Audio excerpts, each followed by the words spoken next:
시청자 여러분 안녕하십니까? VOA 뉴스투데이 시작합니다. 미국 의회가 지난 3일 대통령 선거와 함께 치른 상하원 선거를 마치고 워싱턴 의정 활동에 복귀했습니다. 그런데 현재 의회에 계류 중인 한반도 관련 법안과 결의안 22건이 제대로 처리되지 않고 있습니다. 특히 대북 제재 강화 법안과 한국전 종전 촉구 결의안 같이 관심을 모았던 안건들 모두 연내 처리가 불투명해지면서 자동 폐기 수순을 밟고 있습니다. 첫 소식 이조은 기자가 보도합니다. 미국 의회에 계류 중인 한반도 관련 안건은 미한동맹 강화를 위한 같이 갑시다 법안과 대북 제재 강화 법안, 미국 이산가족 상봉 법안과 한국전 종전 촉구 결의안 등 모두 22건입니다. 지난해부터 이어진 회기에 모두 31건의 한반도 관련 안건이 상정됐지만 이 가운데 약 30%인 9건만 처리된 겁니다. 미국 의회의 회기는 2년 단위이기 때문에 연내 처리되지 못하는 안건은 내년으로 넘겨지지 않고 자동 폐기됩니다. 이번 회기는 상원이 다음 달 18일, 하원은 다음 달 10일에 종료되는데 다음 주 추수감사절 휴회를 제외하고 남은 올해 의정 활동 기간은 2주에서 3주에 불과합니다. 하원은 한반도 관련 안건 심의에 속도를 내고 있습니다. 하원은 11월 18일 본회의에서 21개 안건을 심의한 뒤 채택할 예정인데 여기에는 미한동맹과 관련된 결의안 2건이 포함됐습니다. 민주당의 아미베라 하원 외교위 아테소 위원장이 지난 6월 대표 발의한 미한동맹 한국전쟁 70주년 기념 결의안과 민주당의 톰 소지 하원 의원이 지난 1월 대표 발의한 미한동맹의 중요성을 재확인하는 결의안입니다. 수호지 의원의 결의안은 미한 방위비 분담금 특별협정의 단연 단위 체결을 촉구하는 내용이 새로 포함돼 채택될 전망입니다. 하원의 이번 안건 심의는 그동안 미한 방위비 분담 협상과 연계한 주한미군 감축 가능성과 관련해 민주당 의원들 사이 제기됐던 우려가 반영됐습니다.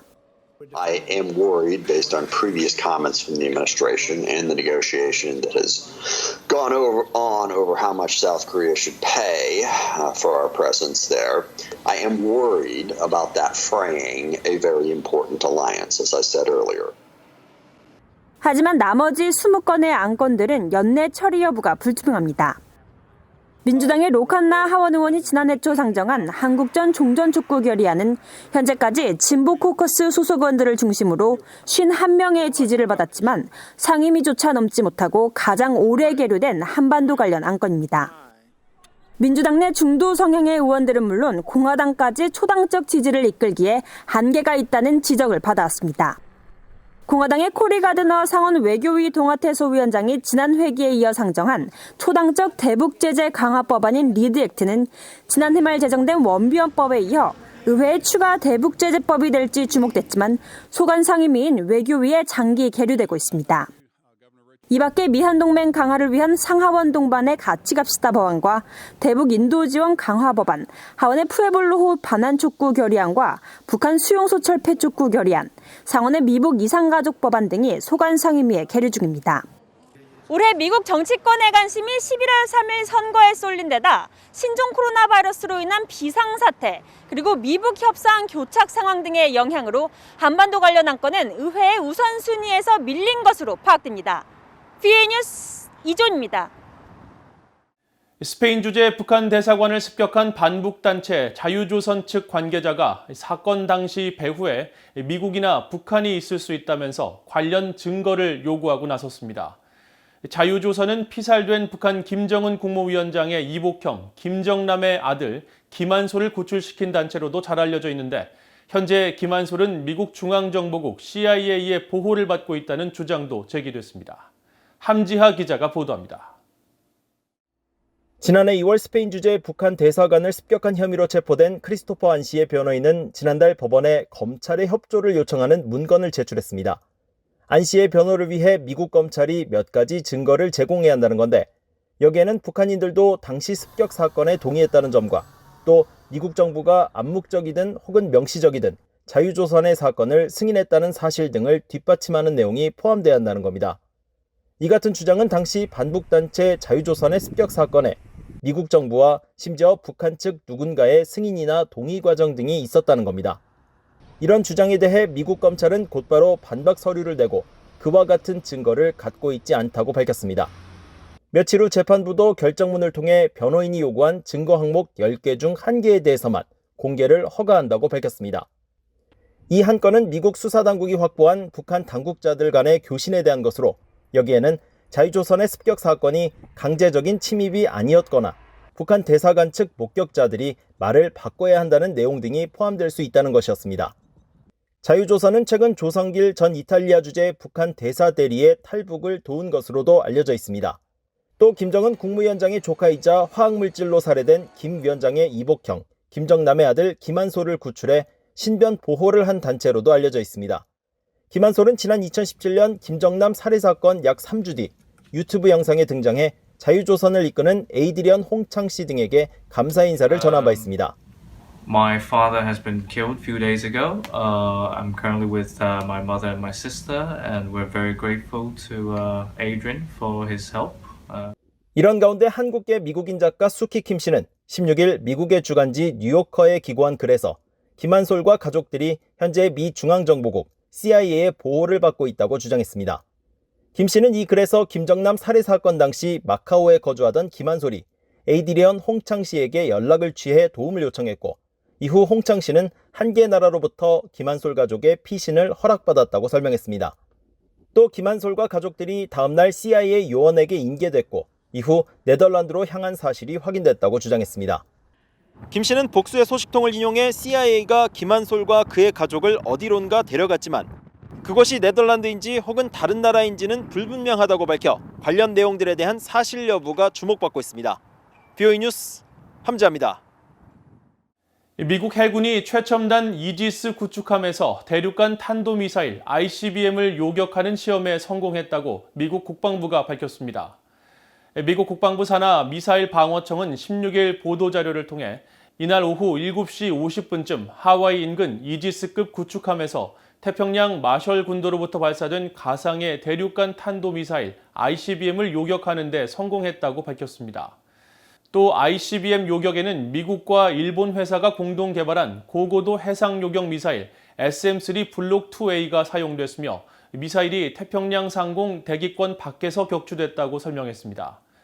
존 힐 미사일 방어청장은 성명을 통해 이번 시험은 개발된 레이시온 미사일이 ICBM급 표적을 성공적으로 격파할 수 있다는 것을 보여줬다며 미국의 이지스 프로그램에 대한 놀라운 성과이자 중대한 이정표라고 말했습니다.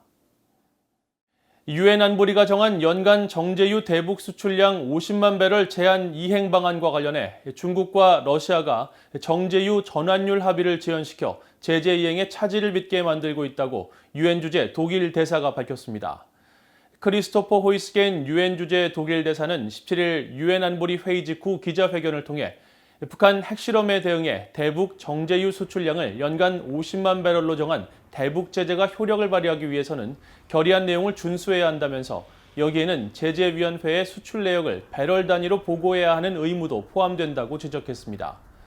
그러면서 러시아와 중국은 지금껏 배럴이 아닌 톤 단위로 보고하며 해당 의무를 저버려 왔고 전환율 관련 합의를 3년 이상 지연시키면서 위원회 결정과 협의회의 신뢰성을 손상시키고 있다고 규탄했습니다. 호이스겐 대사는 또 유엔 안보리의 대북 제재가 북한 주민들에 대한 인도적 위기를 가중시키고 있다는 주장과 관련한 질문에 북한은 국제법에 어긋나는 불법적인 핵과 탄도미사일 개발을 지속하고 있다면서 북한이 핵과 미사일 개발을 중단하고 개발 비용을 국가 재건과 주민들을 위해 사용하면 해결될 일이라고 강조했습니다. 아울러 유엔은 각국의 인도주의적 사안과 관련해 제재 면제 조항을 적용해 우선적으로 처리하도록 하고 있으며 긴밀히 협력하고 있다면서 북한의 인도주의적 위기 해결에 대한 책임은 북한 정권에 있다는 점을 분명히 했습니다. 미국의 버락 오바마 전 대통령이 자신의 회고록을 통해 북한의 핵 문제가 자신의 외교 정책에서 주요 이슈였으며 국제사회의 신뢰로 대북 제재를 이끌었다고 설명했습니다. 오바마 전 대통령은 17일 출간한 자신의 세 번째 회고록 약속의 땅을 통해 취임 첫 해인 지난 2009년 4월 체코 프라하를 찾아 핵무기 없는 세상을 촉구하는 대중연설을 한 주된 이유 가운데 하나는 북한과 이란이었다면서 이들 두 나라의 핵 프로그램 진전을 막을 방법을 찾아야 했고 강제력이 있는 경제적 제재를 포함해 두 나라에 대한 압박을 강화해야 할 시기였다고 설명했습니다. 또 북한 도발과 관련해 당시 유엔 주재 미국 대사였던 수전 라이스 전 백악관 국가안보보좌관이 유엔 안보리에서 대북결의 1874호를 만장일치로 채택하게 이끌었다며 이는 미국에 대한 국제사회의 신뢰 개선으로 가능했다고 말했습니다.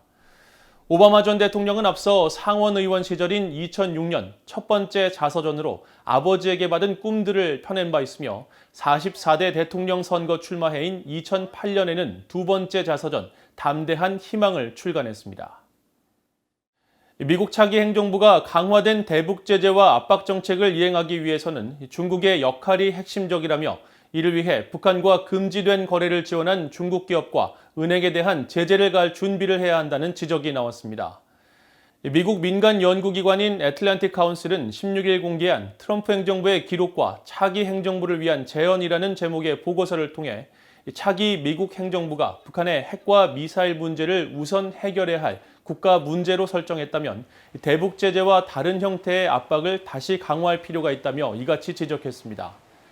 그러면서 이 과정에서 북한에 큰 영향력을 갖고 있는 중국이 유엔 안보리 대북 제재 결의를 이행하도록 유도하고 압박하는 것이 핵심이라면서 북한과 금지된 거래를 지원한 중국 기업과 은행에 대해 위협과 제재를 가할 준비가 되어 있어야 한다고 밝혔습니다.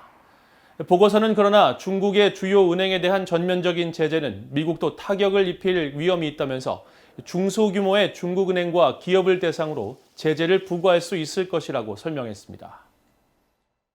이상으로 VOA 뉴스투데이를 마칩니다. 시청해주신 여러분 고맙습니다.